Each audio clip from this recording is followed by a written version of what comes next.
Hey everyone, it's January 2nd, 2026. Most people are probably making their New Year's resolutions today, or maybe they made them yesterday. However, in 2026, I'm not making a New Year's resolution. I'm actually embarking on an engineering mission.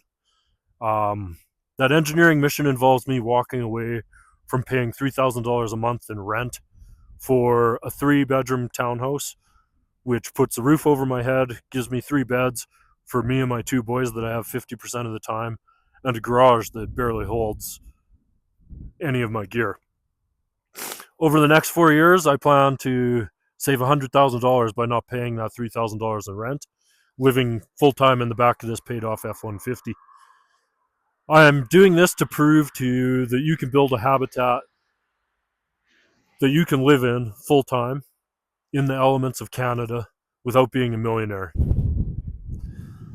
All right, everyone. This is my current setup.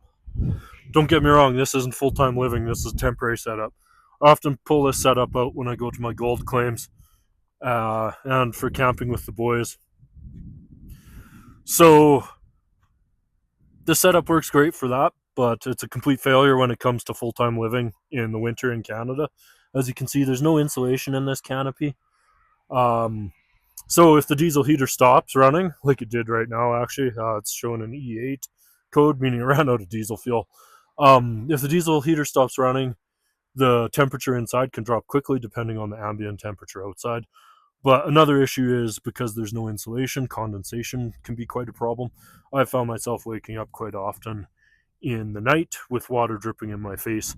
So, like I say, this isn't a full time solution. This is the solution I currently have. But to save $100,000 over 4 years and be able to live in the back of a half ton to do so, I'm going to have to meet what I'm calling the 4949 spec. And that is a specification that allows me to live in that habitat from minus 49 Celsius to plus 49 Celsius, the extremes that we potentially see here throughout parts of Canada. Okay, the biggest challenge is actually not going to be the cold weather. The biggest challenge that I'm going to face is actually making this work in a half ton without exceeding the gross vehicle weight.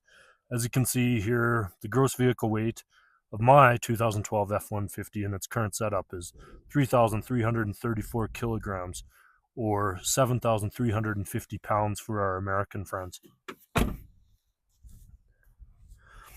Now, I've seen lots of campers on YouTube that have been built do-it-yourself method. Lots of them seem to be overweight.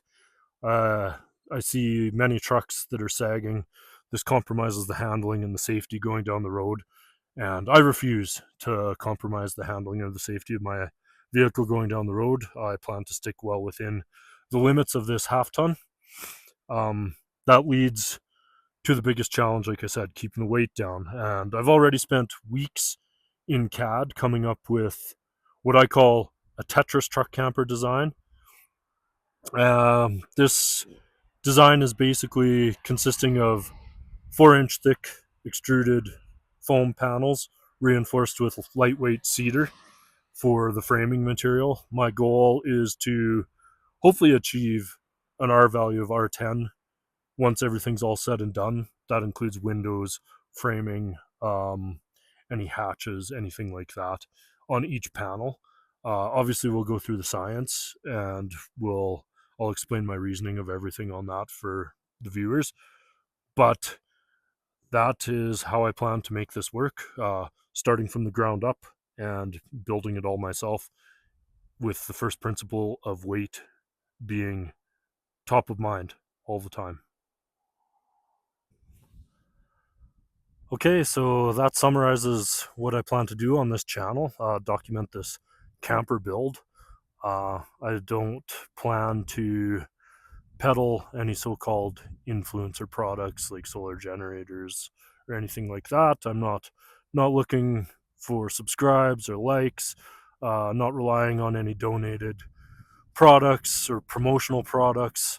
Obviously, anything that I find that I put in the build the math is going to say it belongs in the build, and that's why it will be in the build. And I fully don't mind sharing any of the links that I have found for any of the gear that I put in the build. So I'll be doing that. I just wanted to introduce you guys to the project. That's beautiful Mount Kidd in the background. Welcome to Composites North 49. The science starts tomorrow.